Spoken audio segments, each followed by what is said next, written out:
My family disowned me after framing me for theft, but karma turned the tables as I rose from exile to own and control the very business they once kicked me out of. Growing up, it was pretty obvious my family had a favorite. My older brother, Tyler, 31, male, could do whatever the hell he wanted, and nobody blinked an eye. Me? Different story. I'm 29, male. Our parents owned a small hardware store in town. They had us working there as soon as we could carry a toolbox. Fair enough, I guess, but it didn't take long to see how things really worked. Tyler got the easy stuff, ringing people up at the register, chatting with customers, or hanging out in the back, pretending to do paperwork. Meanwhile, I was the one unloading trucks, hauling heavy boxes, and stacking shelves till my arms ached. If something broke, somehow that was my fault. If money went missing from the register, yeah, guess who got blamed? Tyler had a habit of skipping shifts without consequences. He's got a lot going on, my parents would say. But if I showed up 5 minutes late, you need to take this job seriously. Classic double standard. After a while, I stopped expecting things to be fair. Outside of work, Tyler wasn't much better. He treated my stuff like his personal stash. I'd walk outside to see my car gone, only for him to show up hours later with the tank on empty. If I called him out, he'd just laugh it off. Relax, man, it's not a big deal, he'd say. And my parents? He's your brother, don't be so selfish. Every damn time. It wasn't just small stuff either. One time, I saved up for a brand new power drill, top of the line. Next thing I know, Tyler's borrowed it for some side job, and it comes back busted. I told him to replace it, but he just shrugged. It still works, doesn't it? My parents backed him up. It was an accident, don't make a big deal out of it. After that, I started locking my tools in my truck just to keep him from getting his hands on them. The worst part was how they acted like Tyler could do no wrong. If he screwed up, there was always some excuse. Forgot to lock up the store one night. He must have been tired. Short on cash from the till? Maybe the register was off. Meanwhile, if I so much as looked at the clock during a slow shift, it was, you need to stay focused. Somewhere along the line, Tyler's screw-ups were getting worse. He got into gambling, sports bets, poker games, and God knows what else. It didn't take long before he started dipping into the hardware store's cash to cover his losses. I found out when I noticed the till coming up short more often than usual. I tried to mention it to Dad once, thinking maybe it was a mistake, but he just waved it off. Tyler's going through a rough patch. Don't make a big deal out of it. Rough patch or not, the missing cash kept adding up. Meanwhile, I had to cover the difference more than once, taking it out of my own paycheck just to avoid another lecture about responsibility. Tyler, of course, never got so much as a slap on the wrist. Mom just kept saying, he's under a lot of stress, he needs our support. Guest support included turning a blind eye while he treated the register like his personal ATM. Things boiled over one night after we closed the store. Tyler dipped early again, leaving me to unload a shipment by myself. It wasn't just a few boxes, either. Pallets of lumber, bags of cement mix, and enough hardware to stock the shelves for a month. By the time I locked up, my back felt shot. I drove home and found Tyler in the garage, digging through Dad's toolbox drawers, the ones where he sometimes stashed extra cash. I didn't need to guess what he was looking for. Tyler had a habit of borrowing money when his gambling debts started piling up. Looking for tools or cash this time? I said. He didn't even look up. Mind your business. Yeah, the register's been short all week. You think no one noticed? I'll pay it back like last time. I stepped closer. How much this time? Poker, football bets? He stepped closer, like he wanted to square up. At least I'm not busting my a-hole hauling boxes for minimum wage. Maybe if you took a few risks, you wouldn't be stuck scraping by. Before I could think, I shoved him, and we clashed. We scuffled, knocking over a stack of paint cans and making enough noise to bring Mom and Dad running. They burst into the garage just as I shoved Tyler against the wall. Mom yelled for us to stop, and Dad stepped between us, looking straight at me like I was the one who'd screwed up. I tried to explain about the missing money, but Dad cut me off, saying he didn't want to hear it. He said Tyler was under a lot of stress and that I needed to stop making things harder for him. Same excuse as always. I walked out before I said something I'd regret. After that night, I knew I needed to get out of that house. I kept my head down, worked my shifts, and tried to save up enough cash to get my own place. I wasn't looking for handouts, I just wanted out. But of course, things didn't go the way I planned. Around that time, my grandparents started having health problems. Grandpa's arthritis made it tough for him to get around, and Grandma needed medication that wasn't cheap. They'd always been good to me, never picked sides like my parents did. To help cover expenses, they'd stashed about $10,000 in a safe at their house. Not exactly the smartest move, but they didn't trust banks after getting burned during some financial mess years back. Tyler started visiting them more often, playing the caring grandson routine. I figured he was just buttering them up. He had a habit of using people when he needed something. Meanwhile, I barely had time to visit between shifts at the store and side jobs I picked up to boost my savings. Then, one weekend, the money vanished. No break-ins, no forced entry, just gone. The whole family went into panic mode. Grandpa was tearing the house apart, convinced the safe had to be somewhere else. Grandma could barely speak.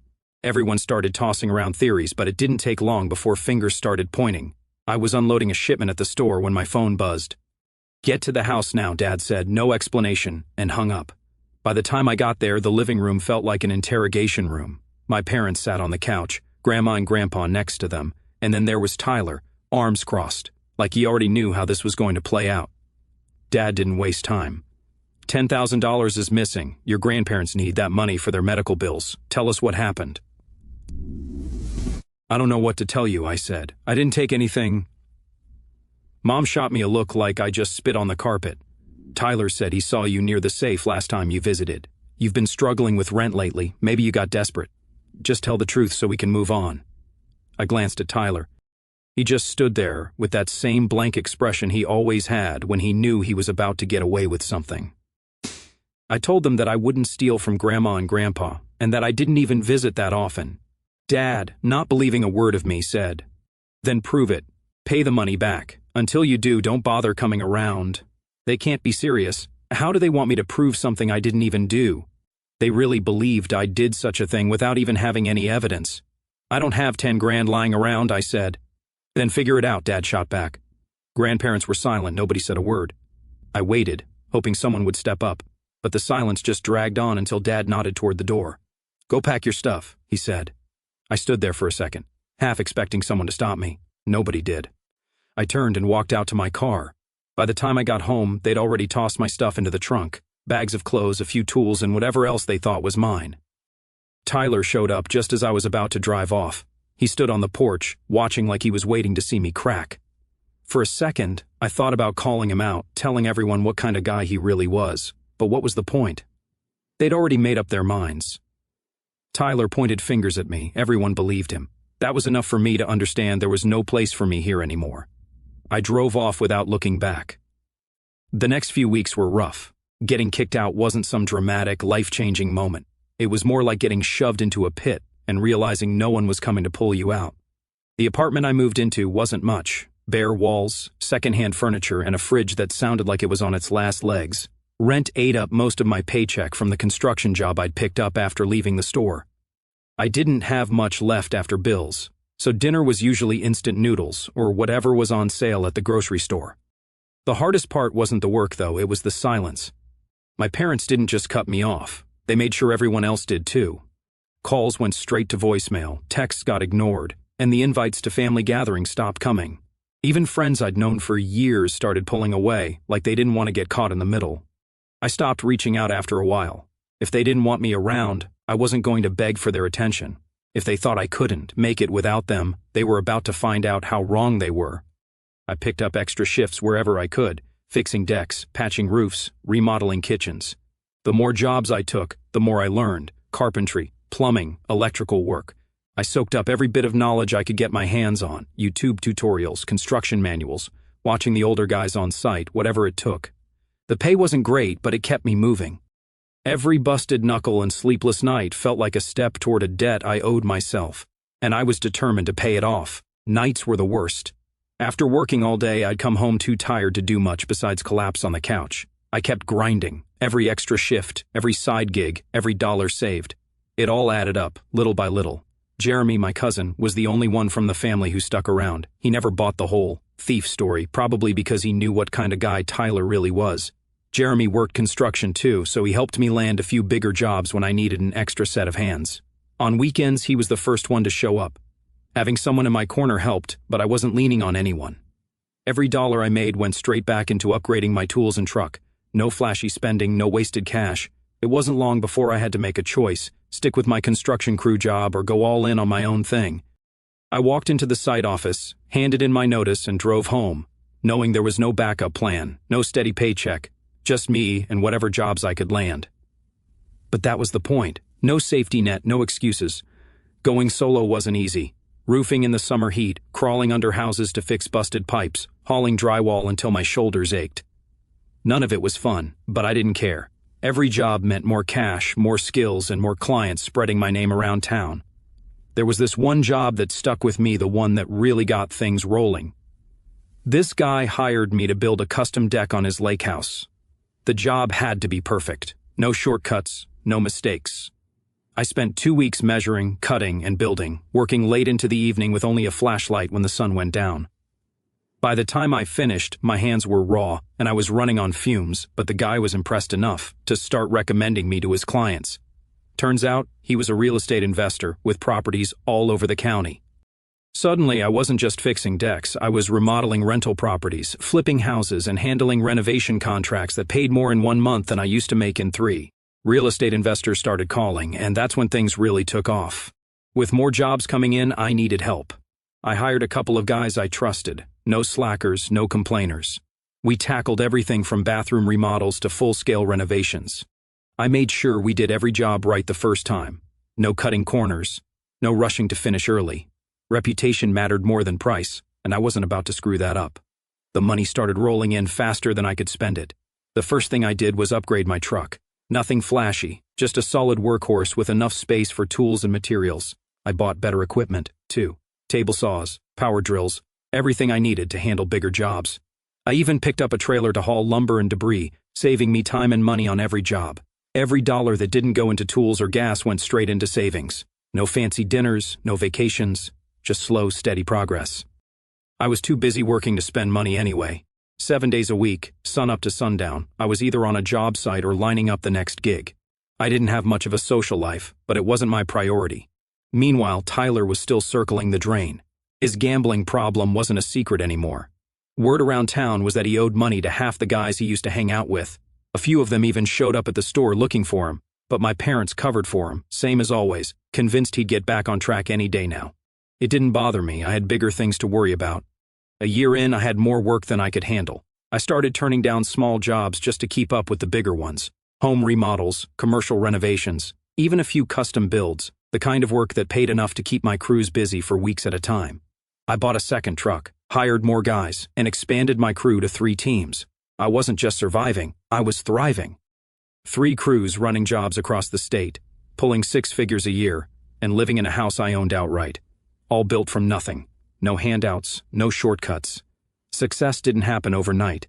In a couple of years, I wasn't just remodeling houses. I was handling multi-unit properties, office buildings, and retail spaces. But it didn't mean I forgot where I came from.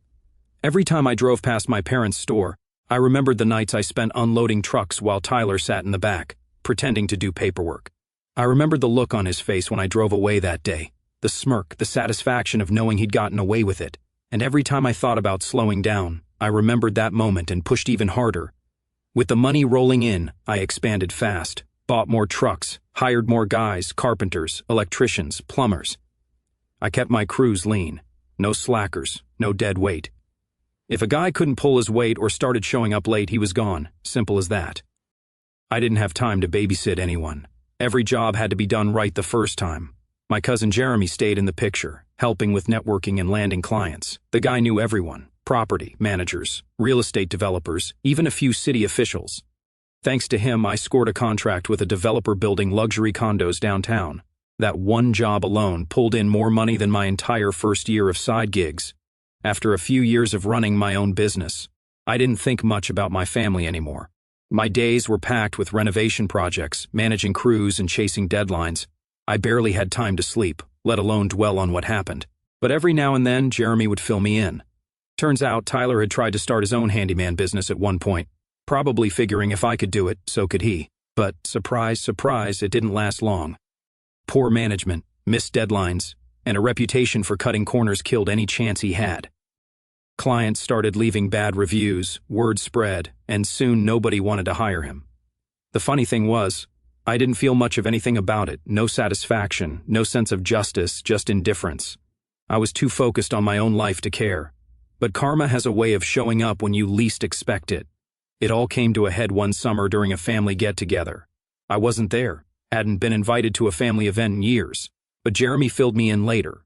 Apparently, Tyler showed up already looking rough. He was nursing the kind of stress that comes from owing money to people who don't forget debts. But true to form, he couldn't keep his mouth shut. After a few too many drinks, he started bragging, talking about his big wins and how he was going to turn things around soon.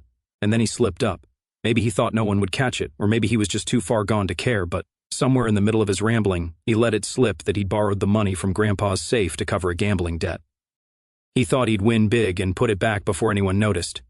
Only the winning part never happened. Grandpa didn't yell or make a scene. He just stood up, looked Tyler square in the eye, and told him to leave. No more handouts, no more second chances. Grandma didn't say anything, just sat there with her hands folded in her lap, looking like she'd already known the truth all along. Tyler tried to talk his way out of it, said he'd pay them back once he got back on his feet. Nobody bought it. My parents, true to form, tried to smooth things over. He's going through a rough patch. We just need to support him.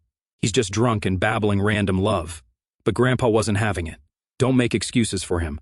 He stole from us and threw it on his brother. That's the kind of man he is. That was the end of it. Tyler left, slamming the door behind him. Nobody followed. When Jeremy called to tell me, I didn't say much, just let the news settle in. I wasn't surprised. I'd suspected Tyler from the start. But hearing the truth out loud still hit differently. Not because it changed anything. My family had already made their choice years ago, but there was a part of me that felt satisfied. I asked Jeremy how the rest of the family reacted. Turns out most of them just wanted to move on. Nobody talked about how they'd all stood by while I got kicked out. Nobody brought up the fact that they'd cut me off without a second thought. It was like they all just wanted to pretend none of it had ever happened. The only one who seemed to care was Grandpa. A few days after the blow-up, he called me for the first time in years. I almost didn't pick up. Thought maybe he wanted to smooth things over like nothing had happened. He didn't say much, just asked how I was doing, if business was going well. I could hear the strain in his voice, like he wasn't sure what to say. Finally, after a long pause, he said, I should have spoken up that day. I knew you didn't take that money, but I guess I didn't know how to go against the rest of the family. I didn't say much in response, just told him I was doing fine. Maybe if he'd called years earlier, things would have been different, but by then, I'd already built a life without them. I didn't need their apologies. After that, I didn't hear from him again. Jeremy told me later that Grandpa stopped coming to family gatherings as often. Guess the whole thing hit him harder than anyone realized. As for Tyler, things didn't get any better. Last I heard, he was still bouncing between jobs, trying to scrape together enough to keep the lights on. Nobody wanted to hire a guy with a reputation for stealing from his own family. Even the people he used to gamble with stopped loaning him money. Word gets around fast in a small town. My parents kept their distance too. Whether it was guilt or pride, I didn't know, but they never reached out. Not until the day they needed something from me. A few months after the big news at the family gathering, life had settled into a rhythm. Business was still booming. Between managing contracts, overseeing job sites, and keeping up with payroll, there wasn't much time for anything else. Not that I minded, the grind was the only thing that kept me grounded. Then one evening, my phone buzzed while I was going over invoices at my kitchen table. I froze. It was my dad. I hadn't heard from him in years. For a second, I thought about letting it go to voicemail, but something told me to answer. Hey, it's been a while, he said. He sounded like he wasn't sure how to start. Yeah, it has. What's up? I kept my tone flat, no point in pretending this was a social call. After a few minutes of him pretending to care and apologizing for tossing me aside years ago, he finally spit it out. The stores hit a rough patch. Some unexpected expenses came up, and we're having trouble keeping up with the bills. I heard you've been doing well. Thought maybe you could help out, maybe invest a little to keep things running. The audacity had me staring for a moment. To be honest, the same guy who kicked me out without proof was now asking for my money. Part of me wanted to laugh and hang up without another word, but instead, I just said, I'll think about it, and ended the call. That's when a brilliant idea came to me.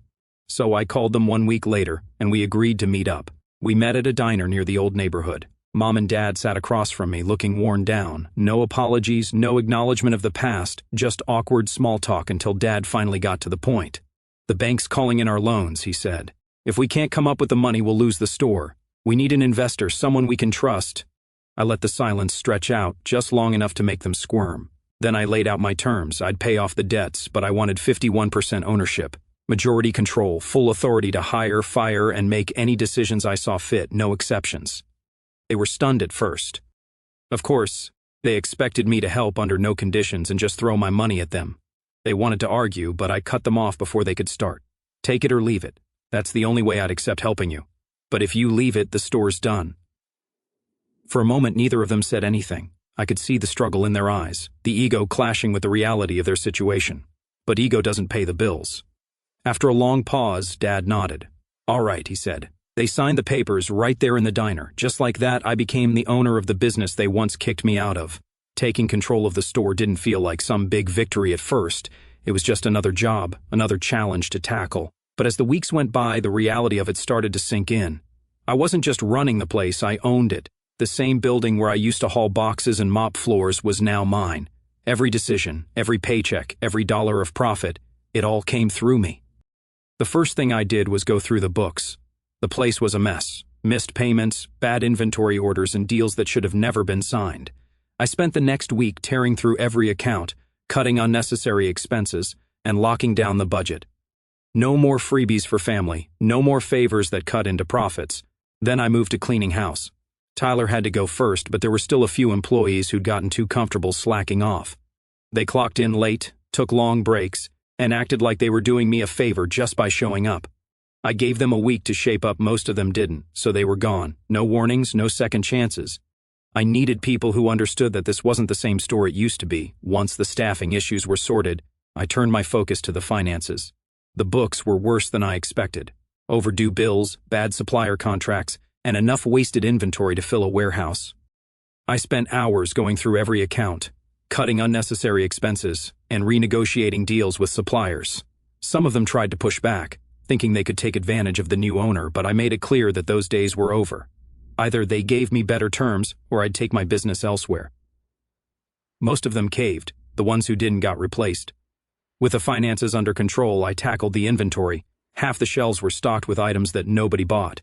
Cheap tools, outdated equipment, and random hardware that had been collecting dust for years. I cleared it all out, slashed prices to move the dead stock, and used the cash to bring in products that customers actually wanted.